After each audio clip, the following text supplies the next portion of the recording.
হৈমন্তিকা পর্ব ৩২ লিখেছেন ঈশানুর তাসমিয়া মীরা। বাতাসের এলোমেলো ঝাপটায় ঘুমন্ত তুষারের ঝাঁকড়া চুলগুলো বিরতিহীনভাবে উঠছে, স্নিগ্ধ দেখাচ্ছে তাকে। নবজাত শিশুর ন্যায় আদুরে ভঙ্গিতে ঠোঁট হালকা উঁচিয়ে রেখেছে সে। হৈমন্তী দেয়ালে হেলান দিয়ে বসে আছে। কোলে থাকা তুষারের মাথাটা সাবধানে নামিয়ে দিতে চাইল সে, কিন্তু ব্যর্থ হলো। তুষার কিঞ্চিত নড়েচড়ে আবার ঘুমিয়ে পড়েছে, আর একটু নিবিড় হয়ে হৈমন্তীর সঙ্গে। হাতের বাঁধানো আগের চেয়ে শক্ত, সুগভীর। হৈমন্তী দীর্ঘশ্বাস ফেলে, হাল ছেড়ে দেয়।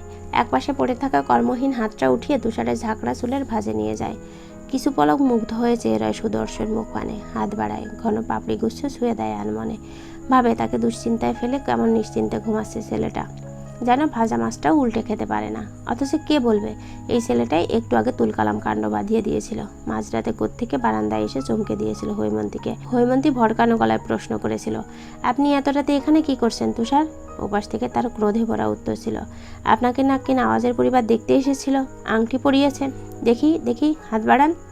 হতভম্ব হৈমন্তী আকস্মিক প্রশ্নে রেশ ধরতে পারল না। বিমূঢ় বিহব্বল বিস্ফোরিত নয়নে চেয়ে রইল তুষারের মুখশ্রীর দিকে। জবাব না পেয়ে রাগ যেন ক্ষীণ বাড়ল তার। নিজেই হাত টেনে নিল। ডান হাতের অনামিকা আঙুলে সোনার আংটির নজরে আসতে ধমকে সুরে বলল, আংটি এখনো খুলেননি কেন? নাকি বিয়েতে রাজি আছেন আপনি? হৈমন্তী থতমত গলায় বলল, মনে ছিল না, এখনই খুলতাম। তুষার প্রত্যুত্তরহীন এবার। এক পলক হৈমন্তীর পানে চাইল মাত্র। হৈমন্তীর বক্ষস্থল ভারী হয়ে উঠল। তুষারের চোখের সাদা অংশ লাল শিরা উপশিরায় ভর্তি। নাক, ঠোঁট, গাল, কান কেমন ভয়ঙ্কর রক্তিম লাল। অগোছালো চুলে অস্বাভাবিক লাগছে তাকে। আঙুল থেকে আংটিটা বের করতে করতে তুষারের গম্ভীর গলা শোনা গেল, বিয়ে করেও শান্তি নেই, বউ নিয়ে টানাটানি শুরু হয়ে গেছে। আপনাকে আমি কোথায় রেখে শান্তি পাবো হৈমন্তিকা? বুকের ভেতরটায় থাকতে পারবেন না আপনি? বলতে বলতে আংটিটা ছুঁড়ে মারল বারান্দার বাহিরে। হৈমন্তী আতকে উঠল, বড় বড় চোখে তাকালো। কঠোর গলায় কিছু বলবে, তার পূর্বেই তাকে বারান্দার মেঝেতে বসিয়ে দিল তুষার। নিজে শুলো হৈমন্তীর কোলে মাথা রেখে, চোখে মুখে একরাশ বিরক্তি নিয়ে বলল, ঘুমাবো হৈমন্তিকা, বিরক্ত করবেন না। তুষারের ক্লান্ত মুখমণ্ডল দেখে হৈমন্তীর মনও সায় দিল না কিছু বলতে। সে চেয়ে রইল, বসে রইল, নির্ঘুম রাত্রির নিশাচর হয়ে। নিকষ কৃষ্ণ আধার ডিঙিয়ে পূর্ব দিক থেকে জেগে উঠেছে সূর্য। ভোরের আলো ফুটতে শুরু করেছে। পাখির কিচিরমিচির শব্দ শোনা যাচ্ছে তীব্র মাত্রায়। আখি পল্লবে তেজি কিরণে ছোঁয়া লাগতে ঘুম ভেঙে গেল হৈমন্তীর। পিটপিট দৃষ্টিতে আশেপাশে তাকালো সে। চোখ কসলালো, উদরে ভারী কিছুর অস্তিত্ব টের পেতে সেদিকে চাইল। সঙ্গে সঙ্গে তুষারের গভীর তন্দ্রায় লেপ্টে থাকা মুখখানি ভেসে উঠল সামনে। হৈমন্তী আনমনে মুচকে হাসলো। কপালে মসৃণ চুলগুলো আলতো করে স্পর্শ করলো।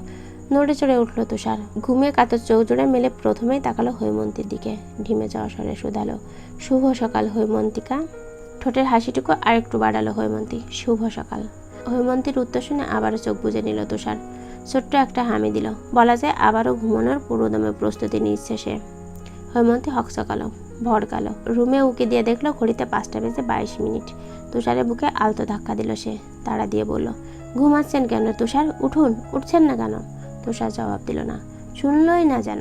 হৈমন্তী আবারও বলল, 5টা বাজছে তুষার, একটু পর মা বাবা জেগে যাবেন, কেন এমন করছেন? উঠুন না। তুষার চোখ মেলল, রোষপূর্ণ চাহনিতে তাকালো। গম্ভীর গলায় বলল, আমার শান্তিকে আপনার সহ্য হয় না হৈমন্তিকা?